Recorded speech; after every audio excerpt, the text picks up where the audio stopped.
J'étais au bar directement, le serveur m'a appelé en disant messieurs, vous voulez boire quoi? Je lui ai directement répondu quel messieurs? Parce que je ressemble à un homme, je dois être un monsieur? C'est comme appeler quelqu'un Alfred alors qu'il s'appelle Marc. Je m'appelle Edéa Noir et je suis fier d'être drag queen, d'être une personne trans non-binaire et d'être maman. Il y a 10 ans, j'ai commencé la performance. J'étais go-go dancer dans le milieu de la nuit à Paris. J'adorais en fait porter des talons, me maquiller et on me reprochait beaucoup ça en fait. Non, ne le fais pas parce que c'est trop femme. Je pense que ça m'a vraiment détruite. J'étais vraiment au plus bas parce que je ne comprenais plus qui j'étais. Et j'ai eu la chance dans mon parcours, de faire un événement où il fallait une drag queen. Et je me suis dit, on va se lancer. J'ai mis des talons, j'ai mis du mascara, du rouge à lèvres. Et je me suis jamais sentie aussi belle et aussi puissante qu'à ce moment-là. Le retour des gens était, j'aurais jamais pensé, un retour aussi bienveillant, aussi plein d'amour, plein d'étoiles dans les yeux. Et je comprenais pas en fait, je me dis, mais qu'est-ce que j'ai fait pour apporter ça? Et les gens m'ont dit, mais en fait, t'as été toi. Et t'as brillé sur scène et tu nous as apporté cette brillance. J'adore provoquer quelque chose chez les gens. Le drag m'a permis de comprendre que c'était pas que du drag, c'était ma vie. Ça fait rire beaucoup de monde, mais je fais l'exemple sur Jennifer, la chanteuse. Quand elle est en civil, elle s'appelle Jennifer, et quand elle monte sur scène, elle s'appelle Jennifer. Moi, c'est exactement la même chose. Edéa, elle est exactement la même sur scène que dans la vie privée, juste que sur scène, elle parle plus, elle fait beaucoup plus, mais c'est exactement la même personne. Et c'est là que ça m'a appris vraiment à moi-même comprendre en fait mon identité de genre et de comprendre qu'en fait que je n'étais pas dans ces codes-là que la société m'imposait d'être un homme cis en civil et une drag queen après sur scène. Non, je déteste les stéréotypes. Directement, un homme doit avoir un pénis, doit avoir de la barbe, une femme doit avoir une poitrine, des grosses hanches, avoir les cheveux longs, tout ça et tout. Je déteste ces codes-là. Je suis une personne trans, non-binaire, qui a été assignée homme à la naissance, mais qui ne se sent pas du tout dans ces chaussures-là. Je préfère mieux porter des talons et de temps en temps avoir une petite barbe qui repousse. Rien à foutre.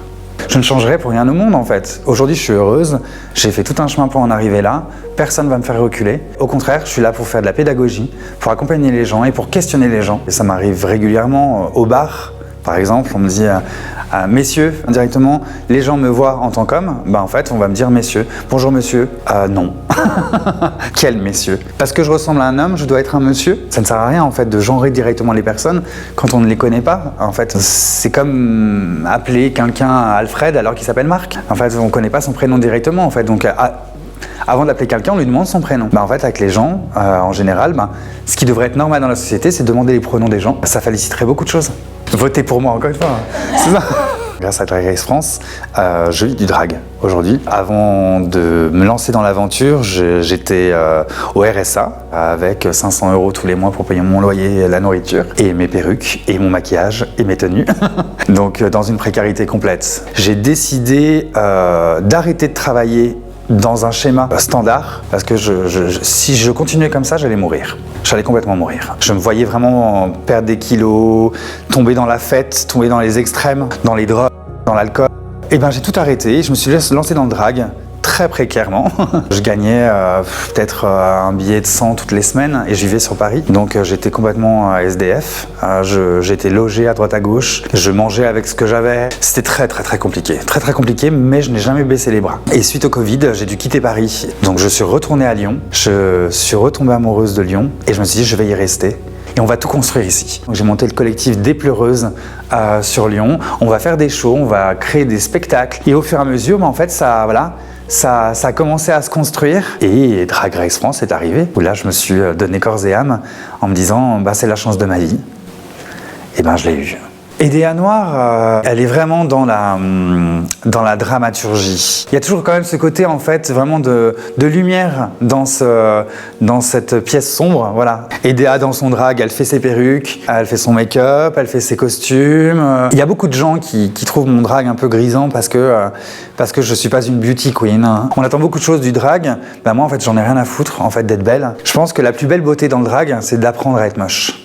C'était il y a un peu plus de 3 ans, j'avais 32 ans à ce moment-là. Je me suis retrouvé avec 2 amis très proches autour d'un verre. C'était pas le premier verre à ce moment-là. En rigolant, on s'est regardé, on s'est dit en fait pourquoi on ferait pas un enfant? Et avec du recul, on s'est reparlé et on s'est dit en fait c'est pas une mauvaise idée. Mes 2 amis rêvaient d'avoir un enfant. Elles voulaient que je sois le père. Et ça c'est impossible en France, on peut pas faire ce genre de choses, on peut pas choisir son donneur. Et on s'est dit allez, on va tenter, on va faire ça artisanalement. Elles sont venues à la maison, on a fait une soirée avec plein d'alcool, plein d'amour, et on s'est dit, bah allez, on se lance pendant une semaine, on va essayer, tant bien que mal. Bizarrement, ça a pris tout de suite.